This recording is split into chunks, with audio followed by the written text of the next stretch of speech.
Welcome to the Achievable Podcast, where we help you start your finance career by passing the FINRA SIE exam.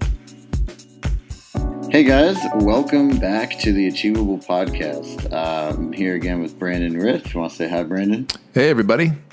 Hey guys, and we're here today to dig into the hiring process of a financial firm. This is a pretty important topic, and it's really important sort of for you as maybe someone who's a college student or looking to switch careers to understand how the hiring process works, because it's actually a pretty robust and sort of developed hiring process with regards to these highly regulated firms, and to give you a sense of like timeline and how to put your best foot forward when applying for these jobs. And just really quickly again, to remind you guys, my name's Tyler York. I'm here from Achievable. We have partnered up with Brandon Rith here of Basic Wisdom to build a FINRA SIE course that you can take on your phone or computer. It's free to try, and we'd love to have you check it out at www.achievable.me. And then, Brandon, if you want to explain what you do as well. Basic Wisdom is my company that I founded that, simply stated, just help people pass financial licensing exams. And whether that involves partnering with Achievable and releasing our SIE app or tutoring or teaching classes for financial companies, I do it all under Basic Wisdom. Yeah, great. Well, let's jump right into the topic at hand then. First, then I think, to give you guys an overview of what we're going to cover today, with the financial firm hiring process. First, we're going to talk about like getting in the door. Essentially, getting an interview in the first place is actually essentially a process, right? Like a job search process. You can take a lot of the emotion out of it by applying process to get the results that you want. The second piece is then once you're in the system and you're doing your interviews with these firms, how does that process actually work, right? You've got sort of a phone interview, you've got a second interview that can be sometimes on-site, sometimes not. You'll have an aptitude test, and then you'll have to handle like negotiating your offer if they want to bring you on. And then last is, starting your employment there.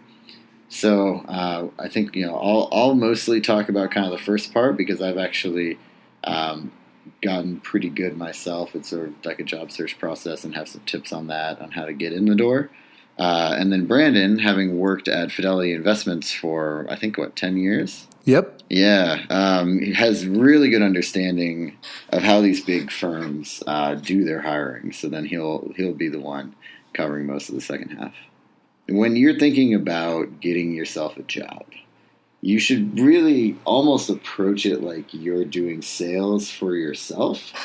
And this isn't you don't have to overthink that too much, but essentially what I mean by that is that, if you're trying to have 3 job offers to choose between in companies in a certain field, you want to kind of back that up and you say, okay, let's say I get into sort of the interview process with 12 companies. I would expect that I would get offers from 3 of them. Okay, how do I get interviews from 12 companies? Well, backing that up again, getting into the interview process with 12 companies, if you assume, say, 1 out of 3 wants to meet with you, that means you've got to reach out to and apply to 36 companies, right? So that math may vary depending on your industry or what you're looking at, but I've been in tech for a while, and I use sort of the 10% rule, which is for every 10 jobs you apply to, you get kind of 1 final offer,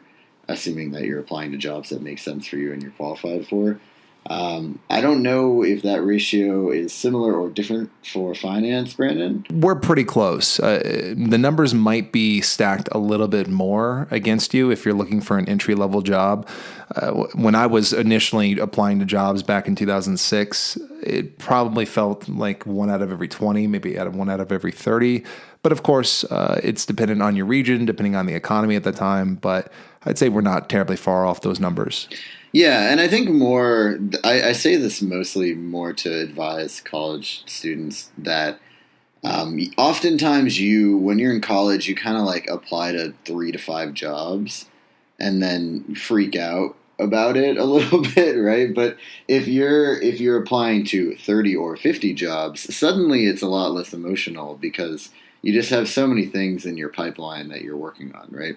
So when I say sort of look at it like a sales process for yourself, that's really what I mean. And a sales process is really, just to put it simply, first you do what's called prospecting. So you build your list of 50 companies that you want to apply to, and 50 that have job openings that make sense for you and are in your field of interest, or are a role that you're interested in, even if it's not necessarily in the field that you're interested in. Let's say you want to do marketing. Maybe you're doing marketing for medical instead of education when your passion's education, but it's still the right type of role, right? So you build your list of good companies that you want to work for. If you are really advanced, you can like prioritize it and think about, what cities they're in and things like that, and build a spreadsheet for it. But at the very least, you need to build what you're going to apply to. Then you want to essentially try to stack all of your outreach within the same like week or two. So write out your cover letters ahead of time, or do your resume definitely ahead of time, and get it really polished.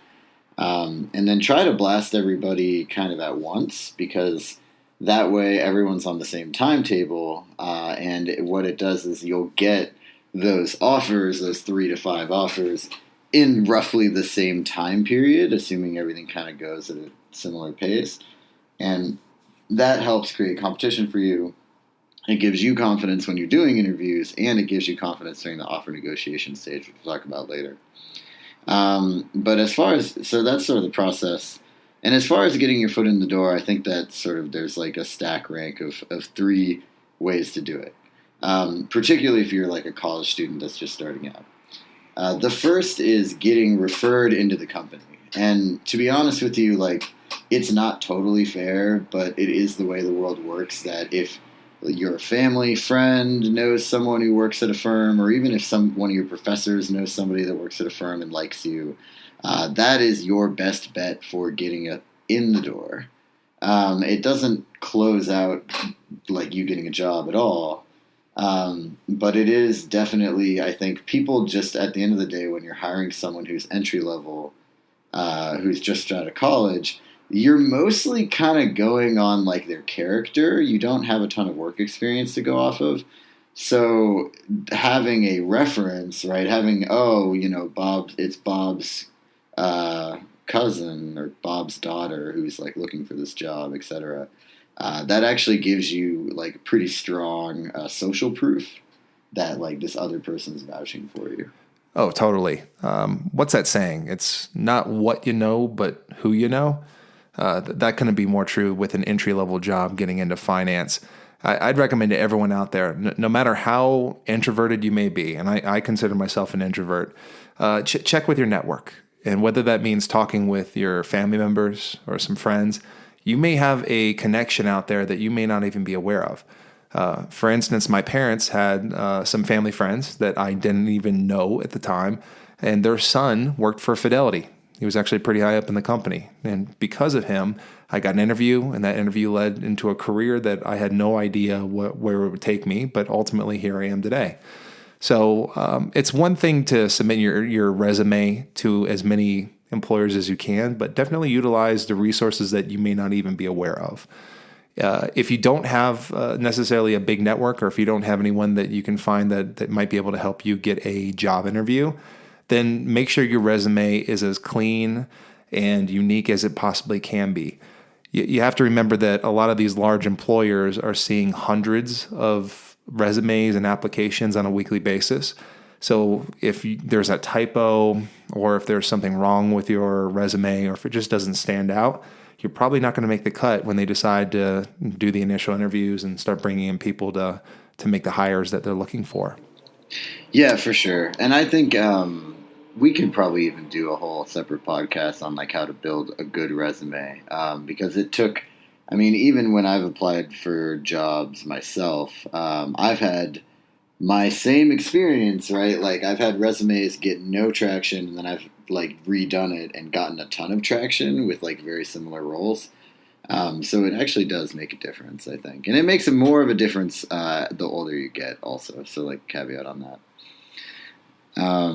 But yeah, definitely get a referral. Definitely make sure your resume is good. And frankly, if you're getting a referral from someone who's in the industry, like let's say your father works at Fidelity and then you're applying to Fidelity, obviously not to work for him, but like for something pretty distant, you can have him look at your resume from the eyes of someone who's actually in the industry, which is the best feedback you can get. Like a lot of times college students giving each other feedback is kind of like the blind leading the blind.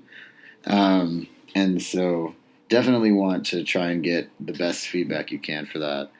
And then, yeah, I think, start with a referral if you can.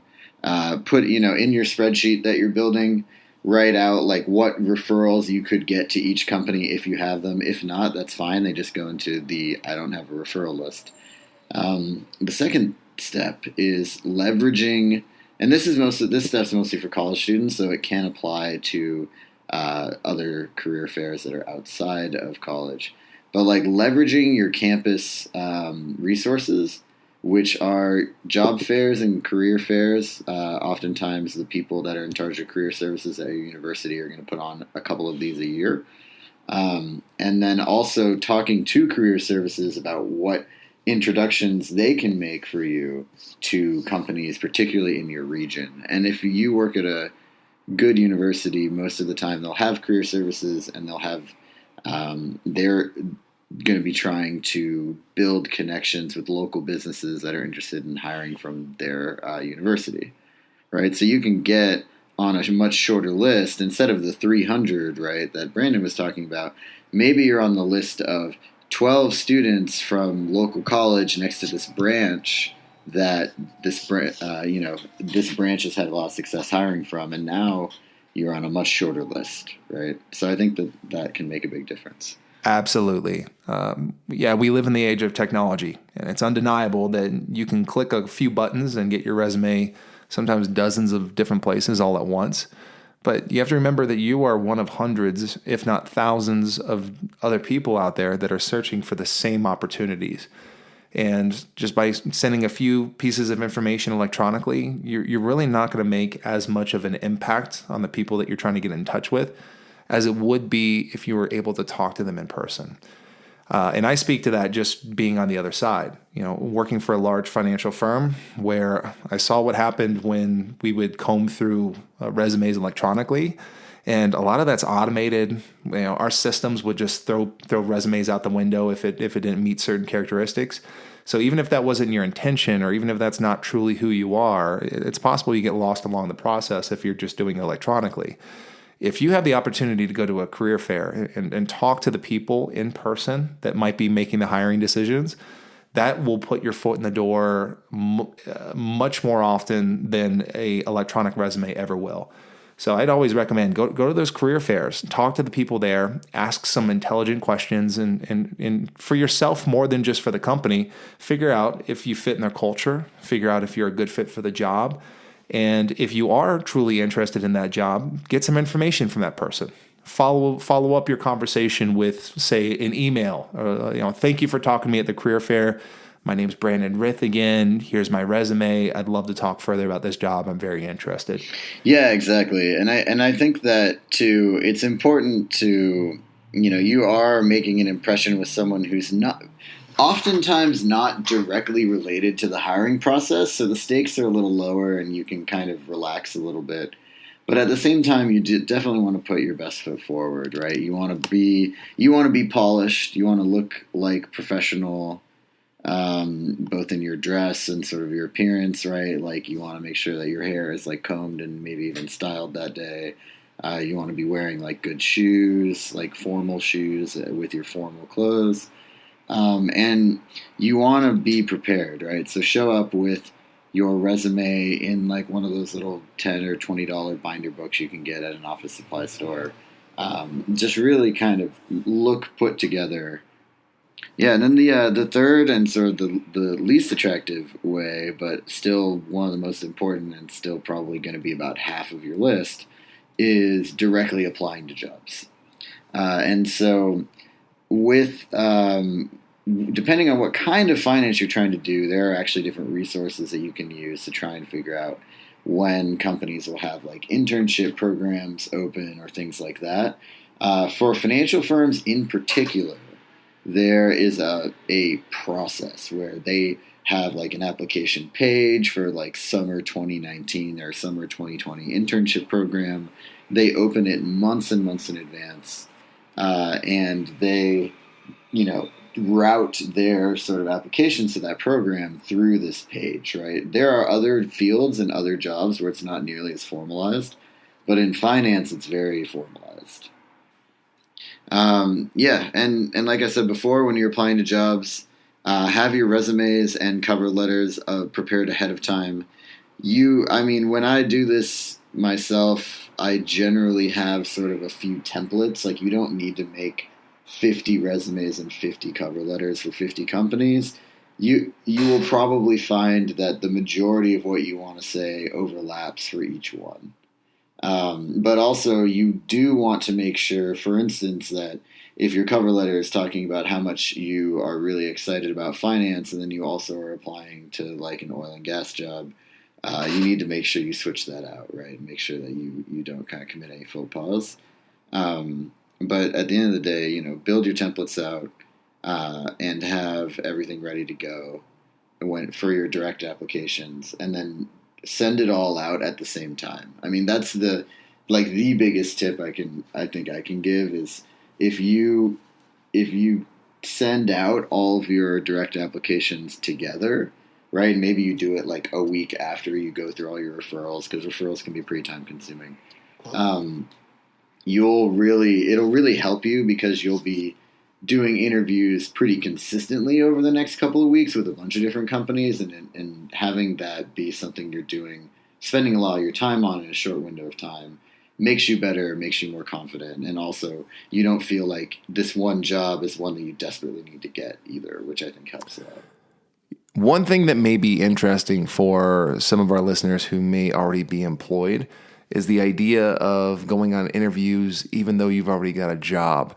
I've got a lot of colleagues that do this on a regular basis where probably once or twice every 3 or 4 months, they go out and send out the resume to a bunch of different employers that are in similar fields or fields that they may be interested in.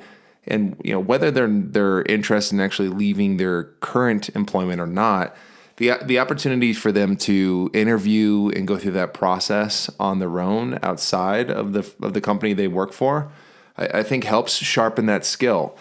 We do live in an age where millennials nowadays are having multiple careers. I can't remember what the numbers are, but it's somewhere around 6 to 7 different career changes over the life of the average worker now. So if you are introducing yourself into that hiring process consistently, that will help you the day that you are serious about potentially making a career change. So that might be something that our listeners might want to entertain the idea of doing in the future. Yeah, exactly. And it also, it's a great social proof way that you can kind of force upon the people that you're talking to, right? Like one of the fun tricks that you learn from like fundraising, but also you can use in this, is you say, "Oh, that's such a great point. Blah, blah, blah at the other company also said that." And then like, they're just like, "Oh crap, they're talking to Edward Jones and Fidelity. Oh crap, right? I got to get this guy." And so it just changes people's mindset a little bit. It certainly does. Coming from the other side, when I was part of the hiring process with my previous firm, people would do that. And I don't know if they were doing it on purpose, but they would drop subtle hints that they were interviewing at other places and they had interest from other companies. And it's probably pretty similar to dating. Whenever you're seeing someone and maybe they drop a clue that they might be out there dating other people, that adds a kind of a little bit of mystique to that person. It's intriguing, and you might want to try to grab them and hold on to them if you really like them. So that's definitely a good resource, a good tool for you to use in these interviews. Yeah, and I think, so that kind of covers like sort of the application process and getting in the door. It's actually something that I've thought about putting on our blog, like putting out like a downloadable Google Doc where that like shows you how to build this yourself.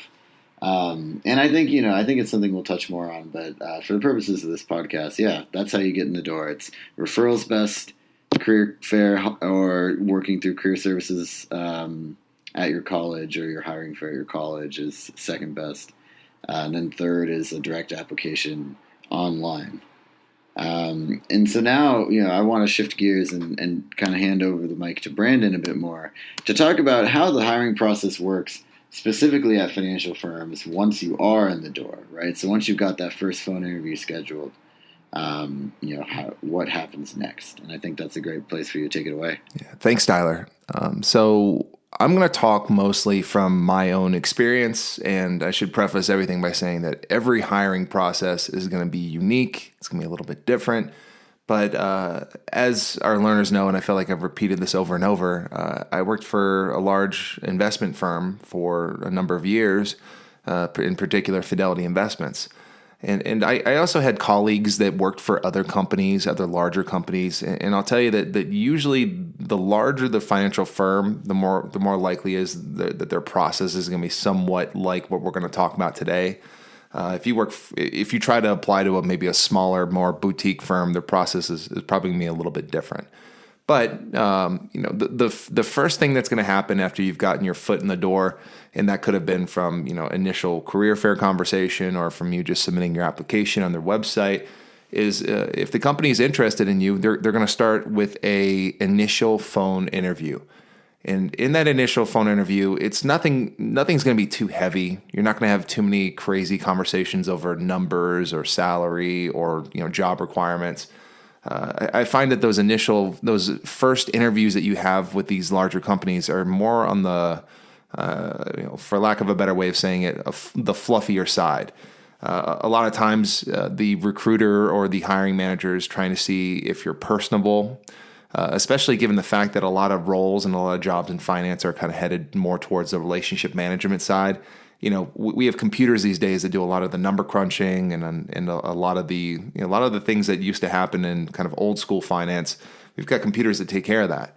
So as the human being that's not really needing to do those calculations anymore, a lot of times our roles are more customer facing and making sure that we retain and nurture our relationships with our customers.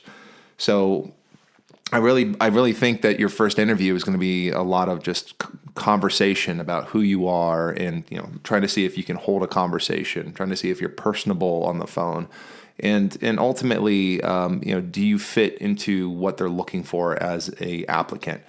Again, they're not going to go too far into depth into your background or into what your why you might be good or bad for the job, but it's very much a feeling out process. And in my experience, a bunch of people do make it past that first initial phone interview. It's going to go one of two ways. Either they're going to say, "Hey, great conversation. We'd love to bring you in for our second interview," which is likely going to be in person. Or, if for whatever reason it just didn't work out for you, they will likely send you a nice email saying, "Hey, thank you for applying. Thank you for the conversation. But we're going to be looking for other candidates at this point in time." Right. And if you do fall out of the first phone interview, I don't think you should necessarily take it as a sign that you did terribly, as much as maybe they were looking for someone who had a certain experience or a certain thing that they have done in the past and you didn't have that. And it's not like you shouldn't take it personally. I think that advice probably goes for the whole process, actually. Like, it just like dating, right? Like, a lot of the times it's not you, it's them. And so you just have to kind of keep going and not really worry. Oh, totally. Don't give up. We probably, in my previous experience, we probably denied several very capable people in those first interviews. And never take it personally. Going back to what Tyler was saying earlier, that's why it's really important for you to put yourself out there to as many places as possible. Ultimately, not every single place is going to work out. In fact, only one of those places that you apply to is going to work out. So the more options you have, the less personal I think it becomes along the way, and the more focused and driven I think you ultimately can be in the end. Yeah. So two more things about the initial phone interview also that I think are important. The first is they are, especially for these like sort of straight out of college jobs, just trying to make sure that maybe not that you were lying necessarily, but that you didn't overstate what you knew or what you did on your resume. And that's another overall tip. Like, don't lie. It makes everything much more complicated, and it's just better to not do it. And then the second piece that they're thinking about is they're trying to see how sort of like tight your messaging is around like your essentially your elevator pitch, like who you are, as well as how concisely you can talk about like why you're excited about the job, whether you researched the company that you're talking to at that moment or not, right? It's really just kind of checking to see if you've done your homework and prepared for the interview at all, which tells you more about the person than honestly like a lot of the things that you talk about in the interview. It's like how people prepare. Yeah, that is huge. Whenever I was doing an interview of any form, that was always one of my first questions I would ask, at least in the first interview, was, what is your understanding of what we do as a company? What is your understanding of the job? I think that is one of the few ways that you can royally mess up an interview, is if you don't understand what the company does, or if you don't understand the generalities that revolve around the role that you're applying for. Now, a lot of times these job postings are vague and don't have a ton of information in there about what exactly you're going to be doing on a day-to-day basis. But at the very least, coming from the other side, I was just looking for someone to generalize what our company did, or to generalize what the job posting was about. And if you come back with something that's just completely contrary to what the company does or what the job is, or if it's just blatantly wrong, that's a big strike, and that's really hard to recover from, to be honest.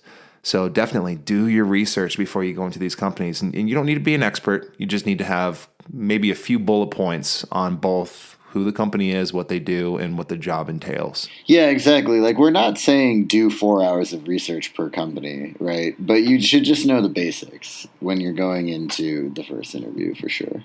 All right. And I think that leads us to the second part of the hiring process. If you make it through the first interview and they decide to go to the second step with you, congratulations. You've made some progress. Now, the second part usually comes with a second interview. A lot of times jobs these days have 2, 3, 4 interviews as a part of their process, but for an entry-level finance job, you're probably looking at 2 interviews. The second interview is definitely going to be the more important of the 2. Normally speaking, they're probably going to invite you to their campus or their office, or if you can't make it for whatever reason, maybe you're not in the state or across the country, they'll likely have this as a webcam interview. The first thing that I'd recommend to you is whatever time they set up, make sure you are on time to that interview. Oh yeah, be like 15 minutes early, and if you're not 15 minutes early, you're already late. Absolutely. You need to, especially if you live in a big city with lots of traffic, I tell you, assume there's traffic, assume that there's going to be a problem with you getting there. You got to be on time. Not to mention also that it stresses you out. And then let's say you were like really cutting it close, but you made it in like 2 minutes before the interview. You're all stressed out. And so you're not in a good place to like really put your best foot forward either. Yeah. So bottom line, get there early. All right. Well, let's say you get there early. Everything's perfect.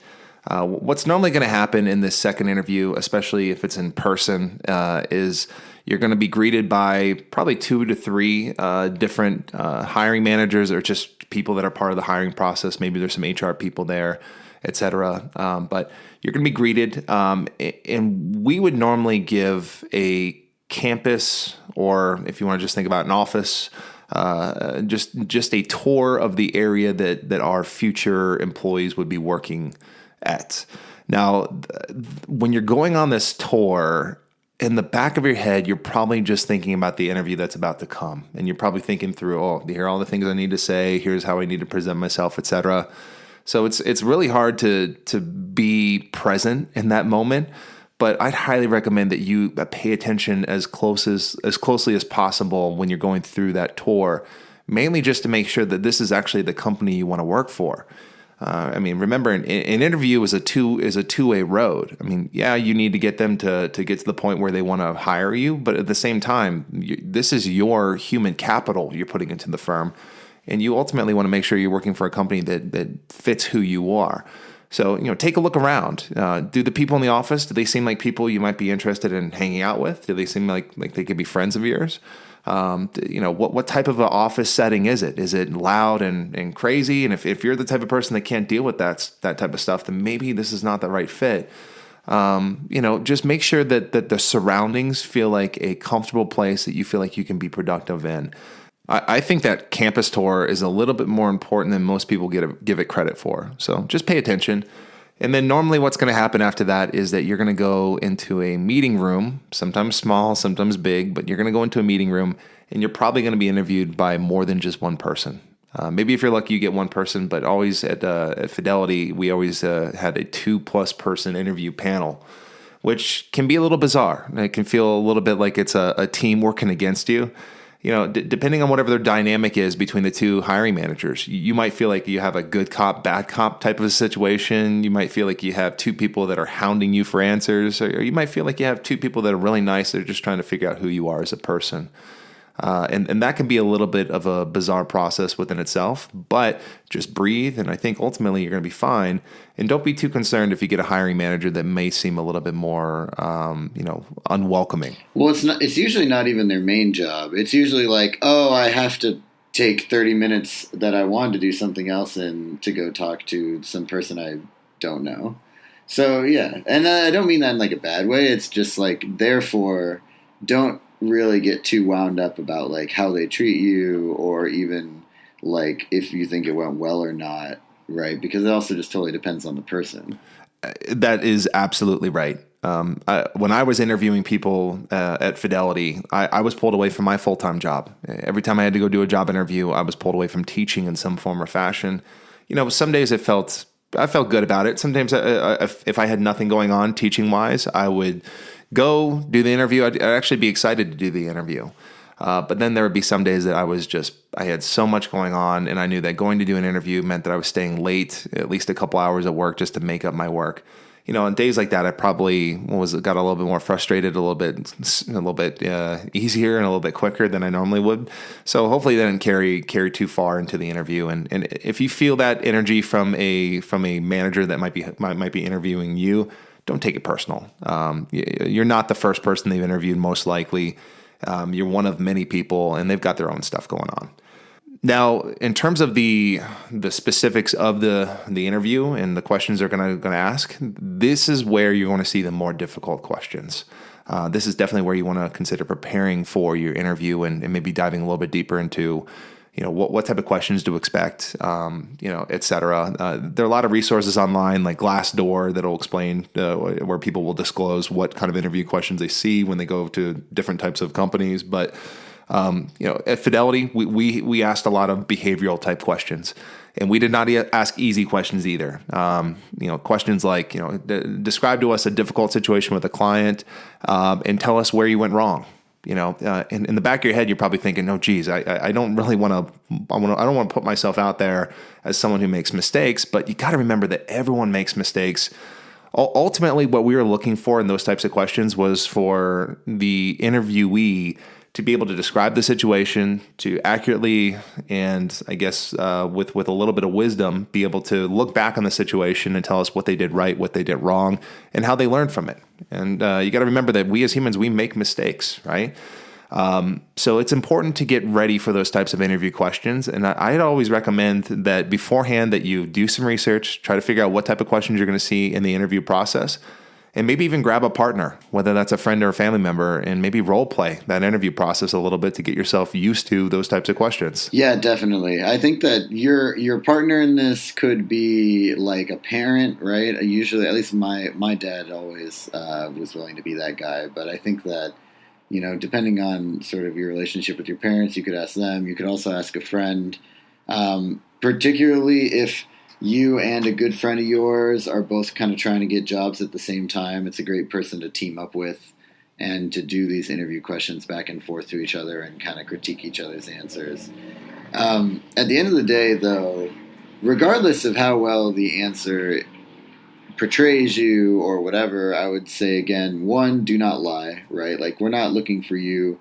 Oh, what was the worst experience you ever had? And you're like, well, it was terrible and everything worked out really well. Like, that's actually probably almost never the case, right? Like, usually if you're trying to point out a time where things went badly, you should instead focus on, like, what did you learn? Well, like, what mistakes did you make that you now recognize were mistakes and that you would change, right? So be honest and upfront. And also, I think, like Brandon said, a lot of it has to do with just like, are you prepared for this question, and did you have a well put together packaged answer about it? Not scripted, right? Like, no one really likes scripted, but I think that if you are prepared for these difficult questions, even if your answer is not like an A+ answer, the fact that you're prepared gives you a big advantage, and it makes you look a lot better. I think we live in a society where we are encouraged to make mistakes and to try new things. And if, as long as you get that across, even if you made a mistake or fell short in a situation, maybe you're explaining, a time that you helped a really difficult client and maybe it ended in disaster. As long as you are able to explain what you learned from the situation and how it helped you in the future, that's what they're looking for. We're looking for someone who can learn from their mistakes and get better over time. Yeah, and depending on the culture, but I think, this is pretty universal. Also, just admit that they don't know something or that they were wrong about something, because there are people that don't do that, and they're very difficult to work with. So bottom line, you should not feel hesitant or afraid to share any mistakes that you've made in the past. And in fact, it's probably would help you in those interviews if you can demonstrate that you're analytical and are able to look back on where you fell short, and that you can implement changes to avoid those mistakes in the future.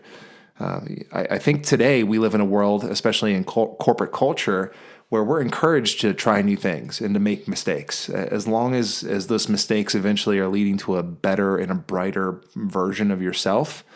I don't think you can go wrong with that. So I think that brings us to the end of the interview. I mean, just to get back to those questions, you're going to go through a number of usually behavioral-based questions, and for these entry-level jobs, sometimes you'll get the normal questions like, tell us more about your background, to tell us why you think you're a good fit for this role. Normally, that second interview would last anywhere between 30 minutes to an hour. I don't expect it to go longer than that.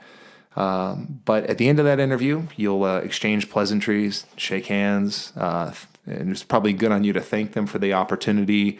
And that may or may not be the end of the interview.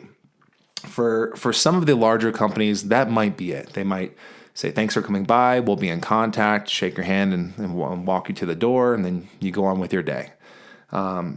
Some companies will have one last part of this, quote, second interview, and that last part may involve an aptitude test. Now, an aptitude test might be a little daunting, a little intimidating, but for some of these larger companies that see hundreds and hundreds of potential hires, sometimes on a weekly or a monthly basis, one way that they can gather some data on whether or not they think you can pass an exam is by giving you an aptitude test. Now, these tests are bizarre. If you've ever taken an exam where you see questions like, Tom is Sally's brother, Sally's son is the cousin of Jeff, Jeff is the uncle of Mary. What's Mary's relation back to one of those beginning folks that we talked about? If that makes any sense, those are the types of questions that we used to put on our aptitude tests. And, whether you scored well or whether you bombed the aptitude test, it never was the deciding factor of whether or not we would hire a person. So there were plenty of times where someone would ace that exam and we would not hire them. And there were plenty of times where people would essentially fail those exams by whatever standard the test had, and we would still hire them. A lot of times it was a data point for us, and they were usually utilized when we were on the fence with someone. So say, someone came in, had an all right interview, their background is about average, and we're kind of on the fence. It's not pushing us in either direction based upon what we've seen from them. We might use the aptitude test to push us in one direction or the other. In fact, I don't think corporations are actually legally able to deny you solely based upon your score. So again, it's just a data point.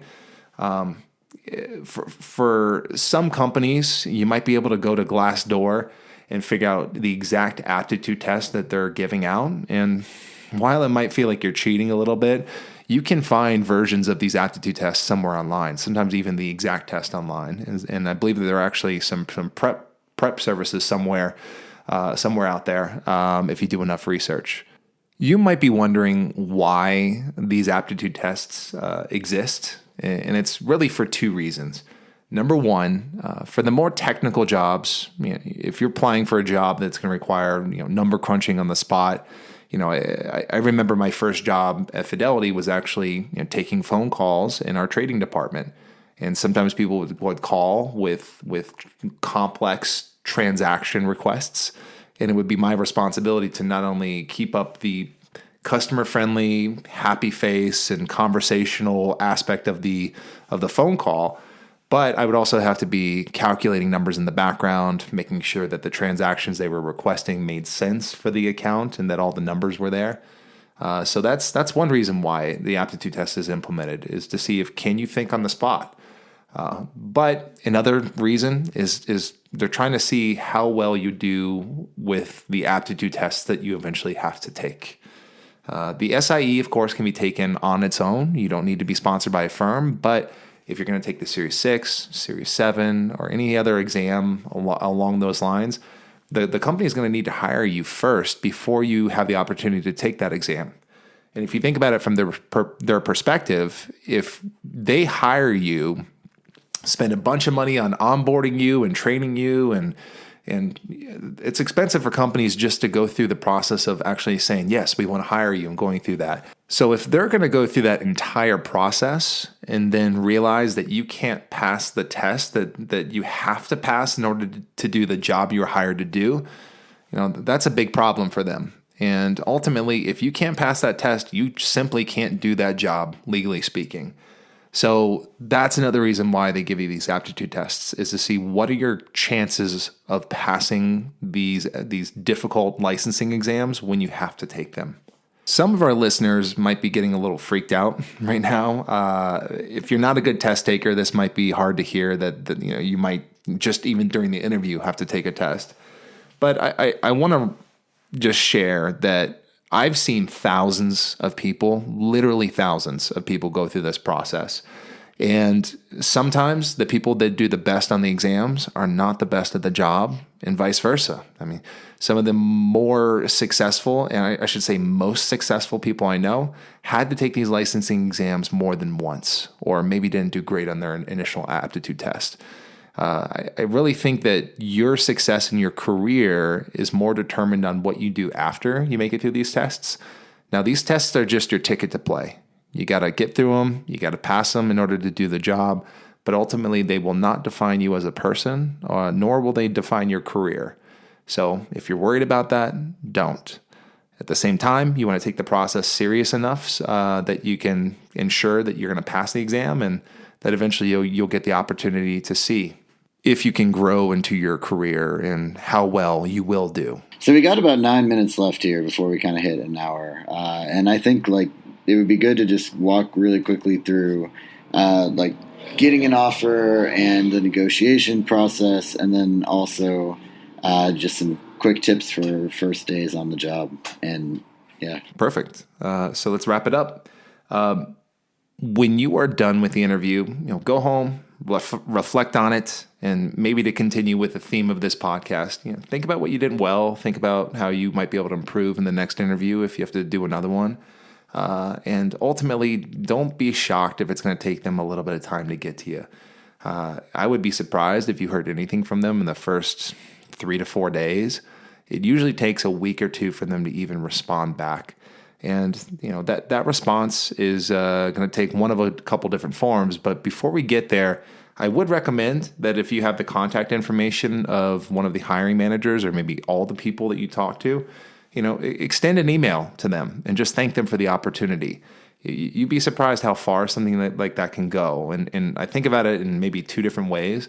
I mean, number one, it shows that you're polite. And if it's a customer-facing role, that's something that they might be looking out for. If you have an interaction with a client, it's always a nice touch to send them a nice, pleasant email afterwards, just saying, hey, thank you for the discussion. Love talking to you today. Hopefully we'll hear from you soon. But also on top of that, sending them an email is also going to remind them of you, which you want them to be thinking about you as they're making their hiring decisions down the road, right? So whether you send the email later that night or if you send it the next day, it's going to remind them of that interaction they had with you. It's going to remind them of the interview they had. And ultimately, you want them to have you on their minds when they're making those decisions. So definitely, highly recommend that. Now, after that, you're just going to have to sit and wait. Sometimes it's going to take a week or two. In my previous company, sometimes it took up to 3 to 4 weeks to reach back out to people, which honestly I was not a big fan of. But with a big company like that, you have to understand that there's lots of different moving parts. There's lots of different departments that are part of the hiring process. So sometimes something might be stuck, or there might be someone out of the office on vacation, and that one person is just kind of a big important cog in the wheel that needs to make a decision. So don't take it personally. Hopefully you have lots of different opportunities and you've done several different interviews, so you're not just waiting to hear from one specific party. Eventually, they're going to get back in touch with you, and that could take the form of an email. And to be honest, if it's a rejection, it probably is going to come through the form of an email. It's going to say something along the lines of, thank you for coming out. We were impressed by you, but ultimately we decided to go a different direction. Some kind of nice letter, nice sounding letter that has the ultimate negative news in it. But let's say it goes the other way and they liked you enough to extend you an offer. You're probably going to get a phone call. And in that phone call, they'll congratulate you and say, hey, we're about to send you a letter with some more information about your role and your starting salary. Now, that is an interesting conversation. And I think you'll get different opinions from different people. But question is, do you take what they gave you if you want to take the job, or do you negotiate? Well, personally, my opinion, and this is mine, I've fallen into the trap of not negotiating and just taking what they gave me. And then, 2 months, 3 months later, as you're working in the job, you've become friends with some of your coworkers, and then you find out that your coworkers negotiated, and oh, well, my coworker who's literally doing the same thing is getting paid $5,000, $10,000, $15,000 more a year to do the same exact job. And it's all because they were confident enough to go through that process and ask for a higher number on the salary. And I over my years, I've learned that I think that's a good part of your process. And especially if you're going into a sales type role, they might be expecting some kind of negotiation. And if you don't, that might, I don't know, might potentially look bad on you. Maybe not. But ultimately, you have the ability of saying, hey, I really want this job. I just feel like the amount of effort and the amount of work that's going to go into this job is worthy of a higher salary. There's a lot of different ways that you can do it, and maybe we'll do a future podcast on the best language you can use when you are negotiating. But I think negotiating is fully within your realm of possibilities, and it's something that I would recommend that you do, unless there's some kind of red flag there that maybe there's a history that you shouldn't, or maybe you heard from a friend who works there that, hey, they don't negotiate salaries. Beyond that, what's the worst that can happen? They say no. We had many people at Fidelity negotiate their salaries. Sometimes it would work in their favor and we would up their salary. And sometimes we would just tell them, no, sorry, this is the salary, take it or leave it. But I'll tell you, I never heard ever of us retracting back an offer because someone negotiated. That never happened. So what's the worst that could happen? They say no. And then if you still want the job, go with the job, work your way up. And then maybe when you get a promotion into a different job with a higher salary, maybe that's an opportunity to make up some ground there with the amount you're getting paid. Yeah, and I mean, just like my own personal anecdote on this, I am a bit too much of a nice guy sometimes, and I'm pretty bad at being hard on employers trying to hire me for salary. What works really well as a proxy and ties in again to that first point we made about having lots of options is when you say, hey, like, this sounds great, but this other company I'm considering offered me X, right? And it should be true again, because again, that genuineness will show through your voice and kind of your tonality. But it's okay to do a little bit of that and to make the other guy sweat a little bit and say, oh, shoot, well, let me see what we can do, right? Most of the time when someone's hiring you, they have a range that they can offer you, right?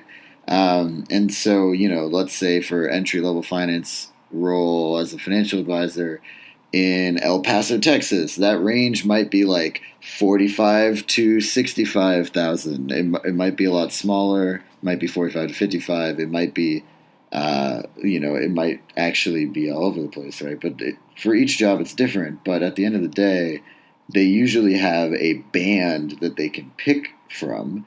Even if they love you, they're not going to give you the top of the band right away because they need that room to negotiate when you do come back to them and tell them that you want more. So it's almost built into the process, and so you should always ask. So this brings us to our last part, which is the acceptance and the starting of your brand new job. After you accept the offer and maybe you negotiated your price, you're happy with your salary, congratulations, you've made it all the way. And at that point in time, your employer is going to give you an itinerary of sorts that's going to include your start date, what to expect on your first day. If some places have dress codes, maybe they'll give you the dress code. But they're also going to disclose to you what licenses you need to take, how long you have to get them done, and generally speaking, the process that occurs if you don't pass those exams, which, to be honest, it usually ends in termination. So you will likely have 1 to 2 weeks, if not much longer than that, between when you accept the job and when you start the job. What I always recommend to people is this is your time to shine.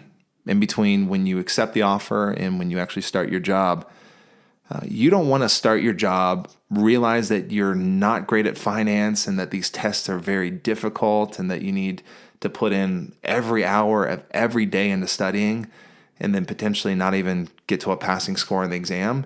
You want to avoid that as much as you possibly can. And the best way to do that is to prepare in the time you have before your job starts.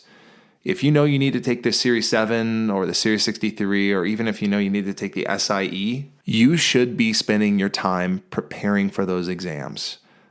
It's always better to be over-prepared than it is to be under-prepared. And the most successful people that I ever saw that walked through Fidelity's doors on their first day were people that put a substantial amount of time into their studies before they started.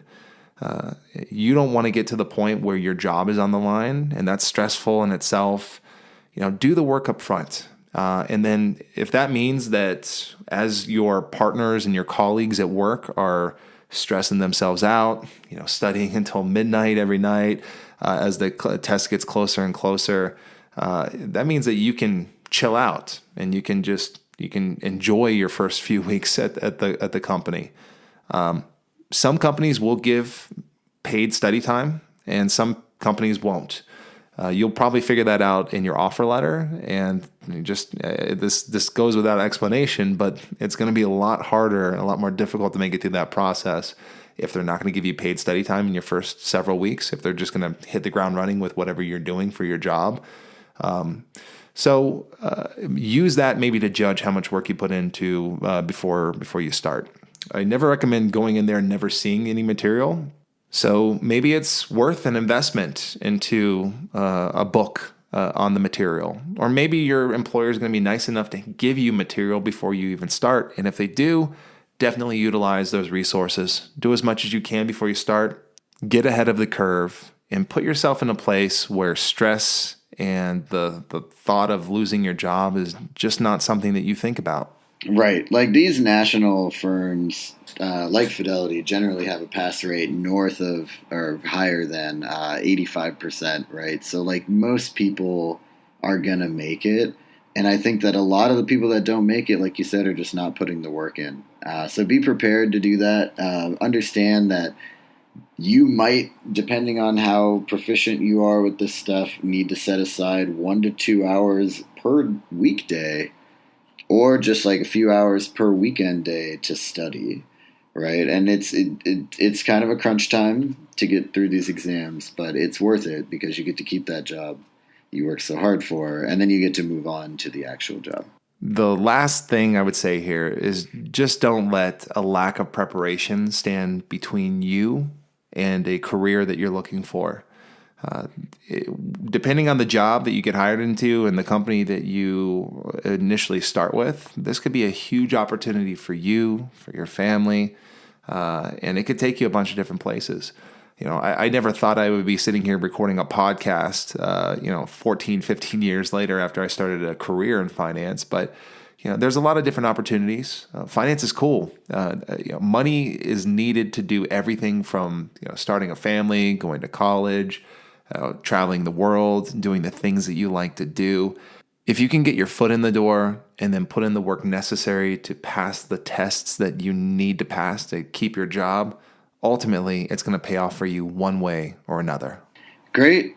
Well, yeah, that I think is a wrap, guys. That is our coverage of the hiring process at financial firms. Thank you very much for tuning in again to the Achievable podcast here with Achievable and Basic Wisdom and myself and Brandon.